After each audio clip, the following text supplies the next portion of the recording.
আমরা প্রতি বছর বৃক্ষরোপণ করি। বনায়ন বৃক্ষরোপণ এটা কিন্তু আমাদের দলের একটা কর্মসূচি। আমরা সেই 84 সাল থেকে কিন্তু শুরু করেছিলাম। আমাদের কৃষক লীগের উপরে দায়িত্ব, তারা এটা উদ্যোগ নেয়।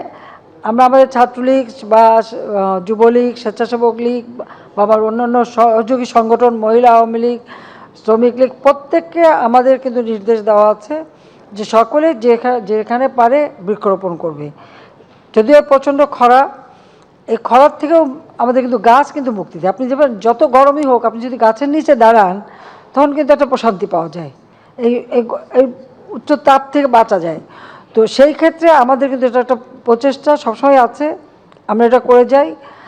আর পয়লা আষাঢ়, প্রতি বছর পয়লা আষাঢ় এটা আওয়ামী লীগের কর্মসূচি থাকে, আমাদের কৃষক লীগ এটা মানে দায়িত্বে থাকে যে বৃক্ষরোপণ করা। আর এবারেও আমরা বিশেষভাবে এই কর্মসূচিটা দিচ্ছি এবং আমি দেশবাসীকে আহ্বান করব যে যার যেখানে যতটুকু জায়গা আছে সবাই ব্যাপকভাবে গাছ লাগাবেন।